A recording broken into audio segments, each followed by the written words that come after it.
What's going on, guys? Matt with MotoWorks here, and got the tail section all wrapped up. Again, I put the stock setup back on, so nothing amazing or exciting. It's just the stock tail section. Let me know what you think in the comments below. Do you like the OEM, or do you prefer that, I guess, cleaner look? To me, I didn't really like any of the undertail kits I've seen for this bike. Now, there is a conversion that converts the tail light into, it functions as the brake light, tail light, and the turn signals. There is a kit that you can get to modify the tail light. Again, I'm not a huge fan of that. I like my turn signals to be out there, visible, so that you know what my intentions are, because to me, on a motorcycle, I want everybody to know what I'm doing at all times when I'm on the bike. People don't see these things enough, so when you start shrinking down these turn signals, taillights, all that stuff, it makes it even more difficult for people to see you on your motorcycle. So for me, it's just peace of mind. But again, let me know what you guys think. Tonight, we are going to finish up the bike, hopefully.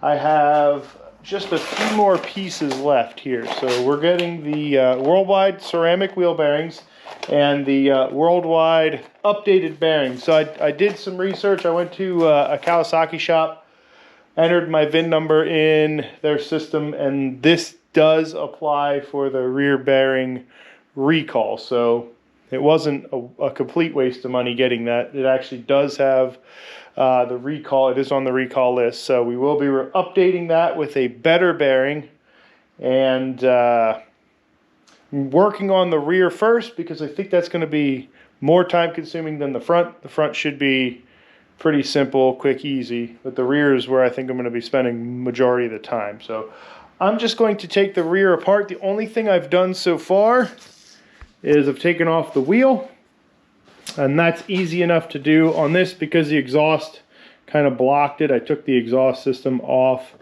already, and then it's just, you know, 5 lug nuts basically. Simple automotive stuff there. So I'm just going to take my time. Now what I did is I went on to Brock's website, which you can do this, brocksperformance.com, and they have the factory service manual for the Kawasaki H2 SX SE, either or. It's for both of them. So I'm just going to follow along step by step on how to remove this rear carrier from here and the process with which I need to take to get the bearings out. So I'm going to get busy doing that. So cue the music.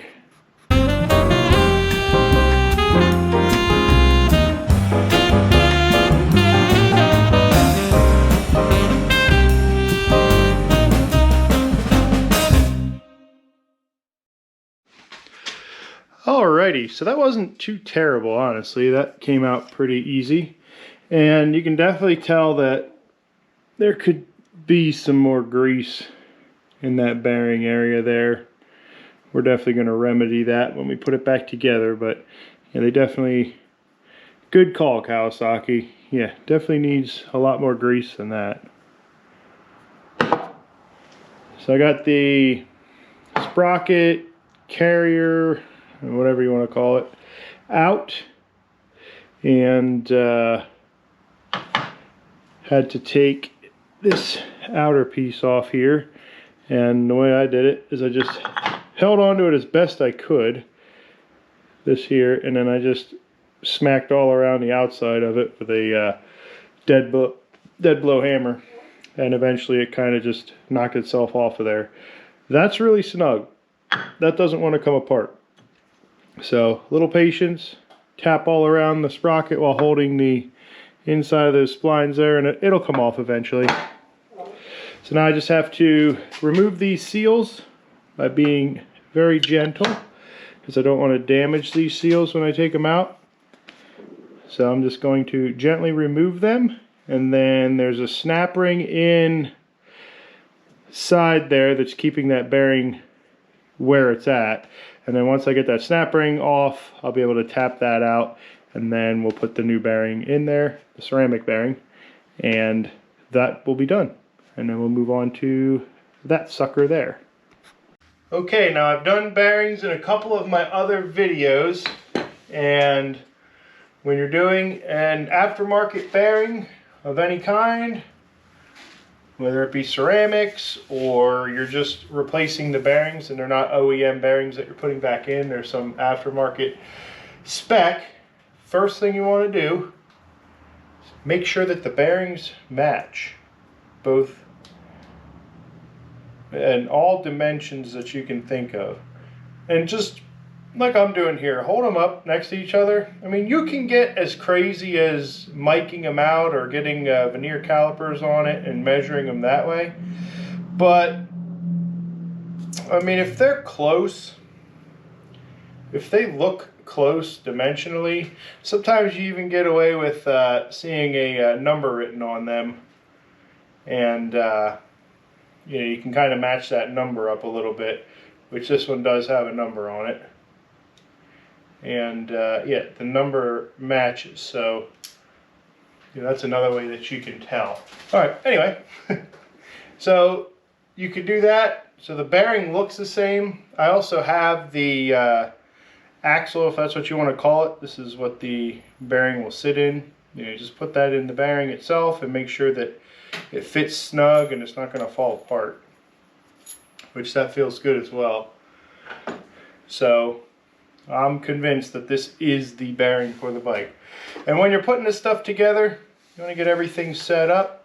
When I drive this bearing in, I want to make sure that I have a bearing driver that is pretty close to identical to what the outside of this bearing is, the bearing race is, so that when I drive this bearing in, I'm not tapping on the inside of the bearing here. I want to tap on the complete bearing. Some people will use the old bearing and tap it in using the old bearing, which that you can do that. That's perfectly fine. But I have a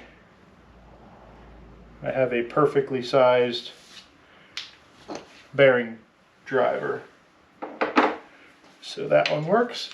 And you also want to make sure that you're putting the correct bearing back in. I've already seen where, actually I've already done it, where I put an old bearing back in because I just wasn't paying attention. I sized everything up, got all this stuff ready to go, and I put the old bearing back in, and yeah, I ended up having to, I cursed a little bit that day. So here's the old bearing. We're going to get this far away from our project so that we don't confuse it with anything here. And it's a little chilly in the garage, so what I'm going to do is I'm not going to heat this stuff up. I'm just going to super chill this bearing. And the way I'm going to do that is I'm going to use the dust off. Now, for those of you that don't know, dust off is just compressed CO2. And when you use it in its regular form, it just blows dust off stuff. You know, people use this for keyboards, stuff like that, to get dust or anything off of their keyboard. Me, I'm going to take the can and tilt it upside down because it's being liquid CO2 in there. If I turn it upside down, you can actually feel the liquid fall to the, I guess this would be the top of the can. And when it does that, you're actually spraying the liquid CO2 out. And the one thing about it is when it converts to a gas, it gets really cold. It forms dry ice, basically. It's not as cold as liquid nitrogen, but it is cold enough to make enough of a temperature difference between this bearing and that hub. So hopefully I could chill this bearing enough so that all I got to do is drop this bearing into that hub, and then that way I have to tap on this bearing less. So the less you tap on this bearing, the better. You know, the less chance you have of damaging the bearing. So let's give her a shot. Very cold on my leg.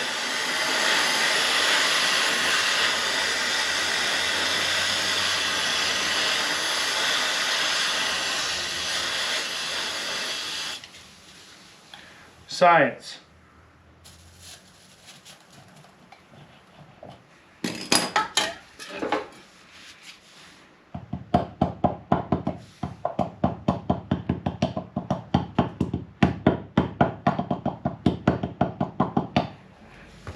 Nope, not enough. Try that, see if I can do anything here.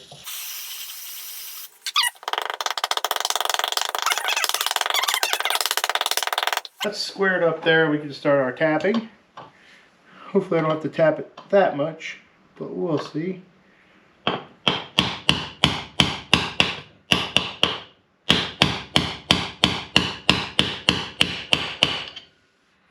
We didn't have to tap on it that hard, so it kind of worked. Kind of had a win. The bearing's in there, nice and seated. Nice thing about this bearing is you just seat it up against. You don't have to do anything else other than that. So that is seated the whole way around. My snap ring, and this will be good to go.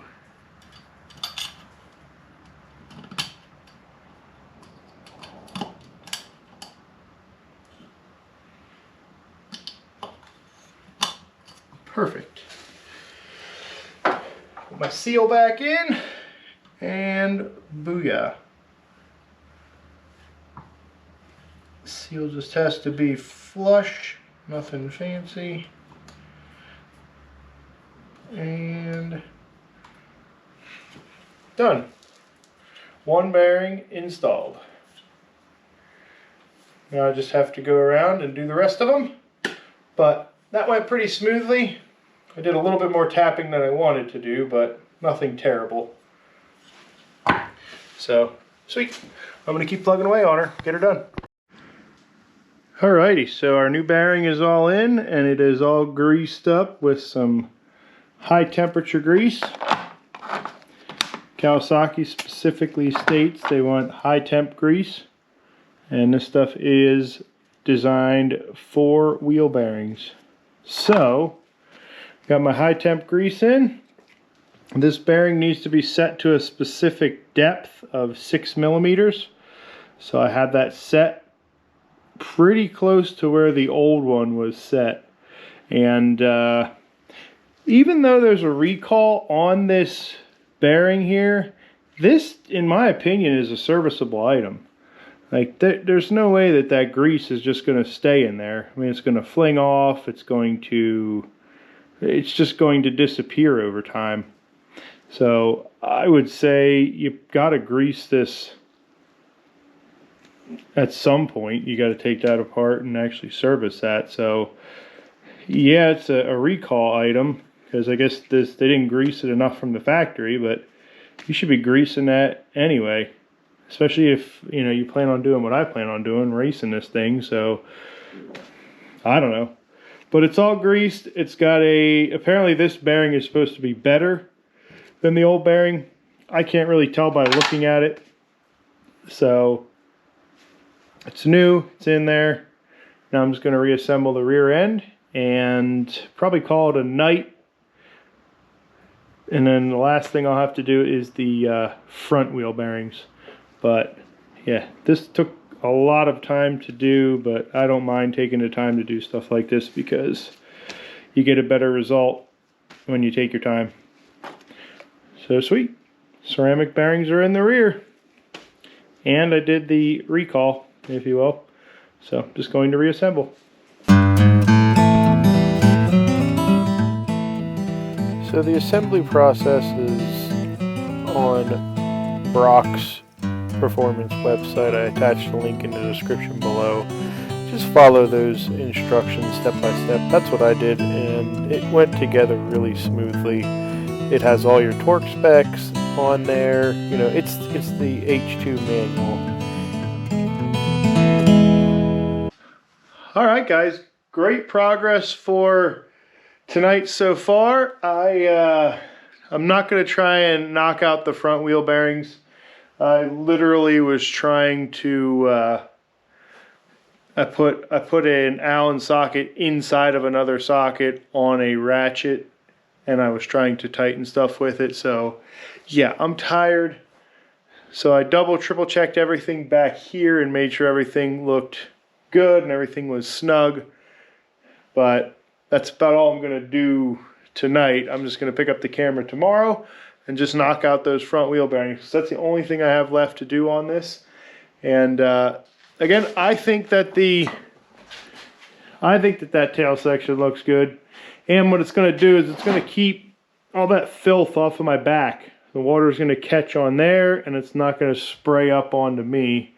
Which, again, I'm going to be doing sport touring with this bike, so I don't want a back full of water and that nice brown stain up the back of my jacket or book bag, whatever I have back there, passenger. So, stock tail section for me. We're going to get those front wheel bearings in, and then we're going to close this thing out. Good progress tonight. Okay guys, ready to ride this thing and see how the ceramic wheel bearings feel. Make sure it doesn't overheat. Just the general checks after you do a full service like this. You just want to make sure everything's still working, and hopefully we get a different feel for this. Now, just pushing it, rolling this thing, it rolls so much nicer. It's hard to describe the difference between the stock wheel bearings and the ceramic wheel bearings, but every time I've done a ceramic bearing install, the bike just feels lighter, I guess. And it's not that you've changed the weight, it's just the bike moves so much with so much less effort, just pushing it around. And when you're on the road too, it just seems to glide around the ground easier. I don't know why that is, but, well, I do know why that is, but the ceramics are just an easier moving bearing, freer moving, rounder ball. So all those things make it just butter smooth. But we got fresh oil in her, grease in our rear bearing, ceramic wheel bearings the whole way around. Feels good. I don't know if you can see it, but my low fuel light is flashing, so I have to go run to the gas station and fill her up. Handlebars feel so much nicer. More like a sport bike now, less like a dirt bike. So I'm definitely, right now, in the 2 minutes that I've ridden this thing, I'm liking the stock handlebars. Clutch springs feel good. They aren't so aggressive that it's difficult to pull the clutch in. I do have to get used to the release point again, but they are doing the trick just fine.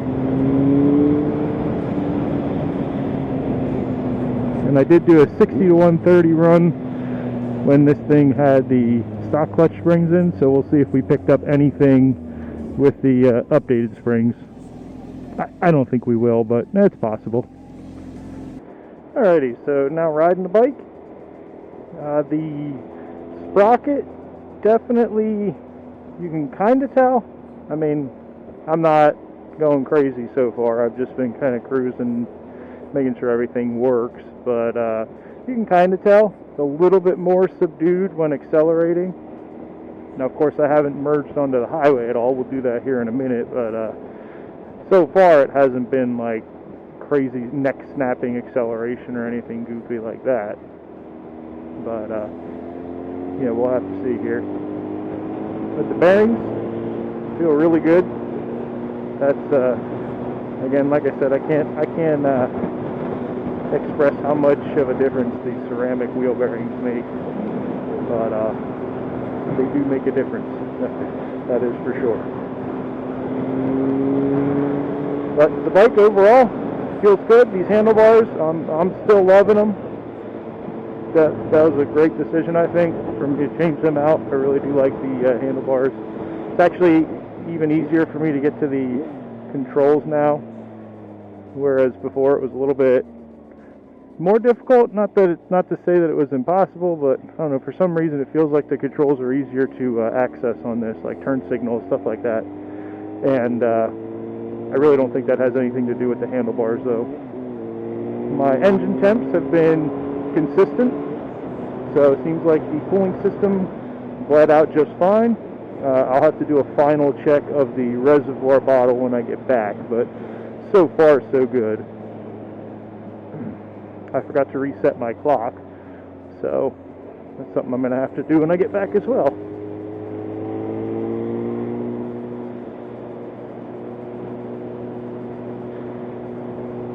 And maybe you guys can let me know, but for whatever reason, when this thing's in full power mode, it's just very... that throttle is so abrupt. I almost don't like it. It's almost a little bit unsettling. You just you breathe on it, and it goes. I don't know if that's the flash. I don't know if that's something that possibly could be tuned out of this bike, but for whatever reason, when it's on full power mode, it's so instantaneous, that throttle, and it doesn't, down low, it doesn't really translate as far as what you're doing, twisting the throttle, and what the throttle's actually doing. It's almost like when you twist the throttle 10%, the throttle opens 20%. You know, it's not one for one like you would think, at least in my opinion. But maybe it's just me. I have to get used to it. But for me, I'll probably cruise this thing around in medium power mode, because that seems to be the closest ratio for me as far as the throttle is concerned. But other than that, like, that's a small complaint. Everything else feels good on this. So it's a little damp out today, so I'm not going to be getting crazy cranked over. The weather's nicer. It's a 55-degree day versus when I had this out before the service. It was like 31 degrees. So welcome to Pennsylvania. I mean, the temperature swings around here are insane. Goes from being a beautiful day to being the coldest day in history, back to the hottest day on record. And that could happen in a matter of 24 hours. So, I mean, I think 2 days ago it was 16 degrees out, and now it's 55. So, yay PA. We're completely done. This thing is ready to ride for the season. I think the first stop is going to be the drag strip. We're going to see what this thing does, both with the bags as well as without. I still have to install the Brock's Performance lowering link. I'm not too concerned with installing it right now. I just want to get a feel for the bike, ride it, get used to going wide open throttle, at least for 1 or 2 gears before I get to the track.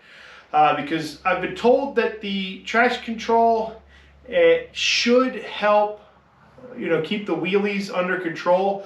There's a couple people out there on the Facebook group that I'm a part of that say, if you just go wide open throttle, the traction control should keep the wheel floating above the ground and not coming back on you like crazy. So I want to try that out for myself a couple times, maybe on a couple entrance ramps. I'll just go wide open and we'll see what it does. It's always good to practice that stuff before you get to the track and spend the whole time figuring it out there. But yeah, so that's to be seen.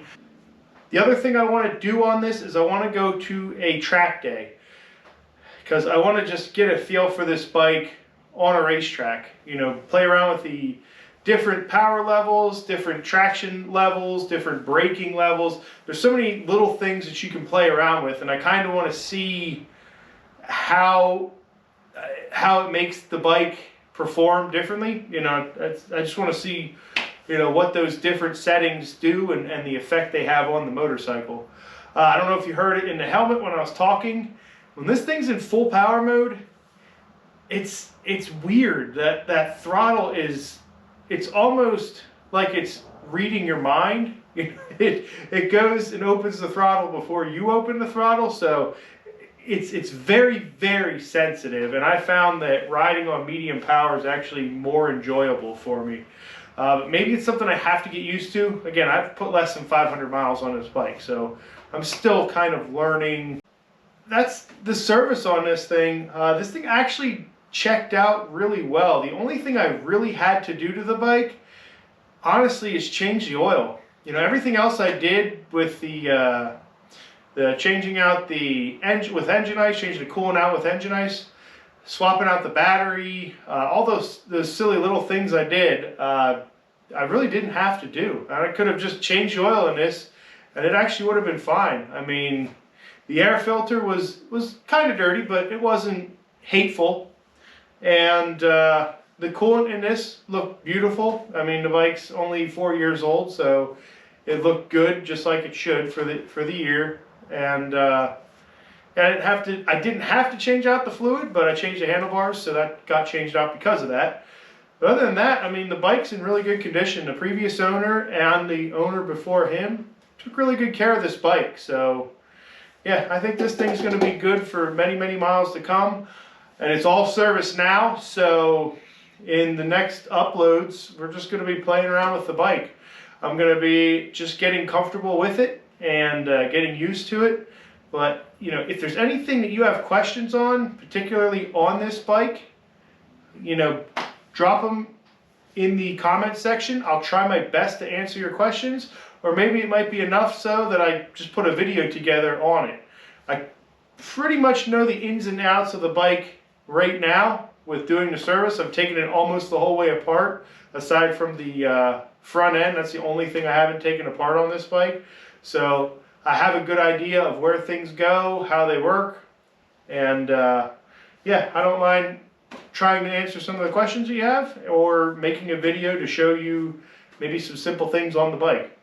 But yeah, service work's all done. Saddlebags are on. So yeah, drag strip, I'm going to try for that 9-second pass with the saddlebags on. Hopefully we can do it. I don't see why we couldn't, but then again, it took me a whole season to go 9s on my stock ride height CX14. So come along with me, guys. This is going to be a fun one. I'm really, really enjoying this bike. But that's going to do it for this video, guys. Thank you so much for checking out the whole series. If you did, you know, the three-parter. I'm going to try and get more videos like this out to you guys. So consider smashing that subscribe button, giving the videos a thumbs up if you like them, and leaving any comments below that you feel, you know, you want me to know, or questions you might have. But yeah, we'll see you in the next upload, guys. I'm Matt. This is MotoWorks.